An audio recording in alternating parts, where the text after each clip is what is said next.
Good evening, sir. My name is Vasudha Tyagarajan. I'm a law student, actually. Firstly, I would like to thank you for giving us such an informative talk on terrorism and Islam.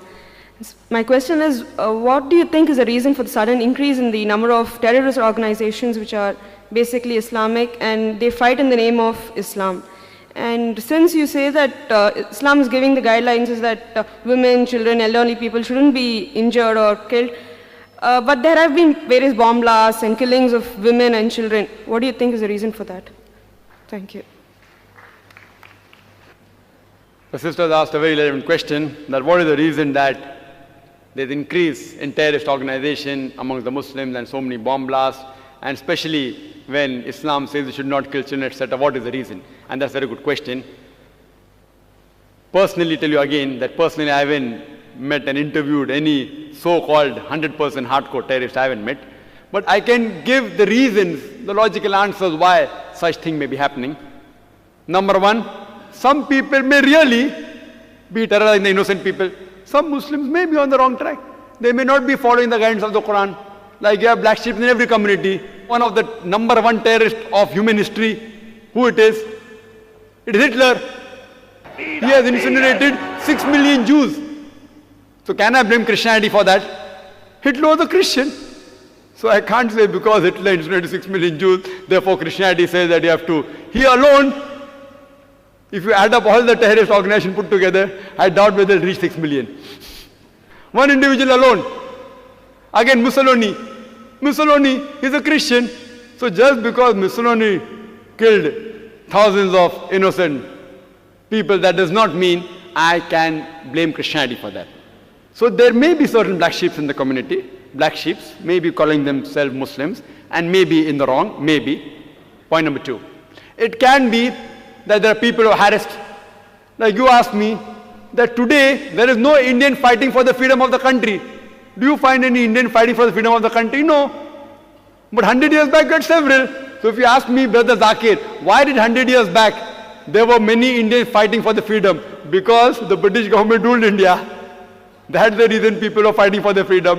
Today the British government has gone back, so no one is fighting for the freedom. So maybe these Muslims may actually be harassed. They may be being harassed. And you find this in several parts of the world, in Palestine, etc. That you find that maybe if you go to the history, if you go back to the history and you find that they have really been harassed, and if no one is coming out to help them, they are resorting to whatever means they have. Like the example which is given in the Bible, David and Goliath. The stone was sufficient. So who's to blame? We are to blame. We are to blame that we aren't going to the root cause of the problem. If there's a terrorist organization, we have to go and really find out what is the reason that they have resorted to terrorism. The only way you can solve this problem. Just by killing them, these terrorists, it will not solve the problem. If you kill one, there will be 10 emerging. What we have to do, we have to go and find out what is the reason. Why are you resorting to this method? We have to go back to the root cause. It is like giving the example of Palestine. When Hitler incinerated 6 million Jews, the Jews were kicked out from Germany.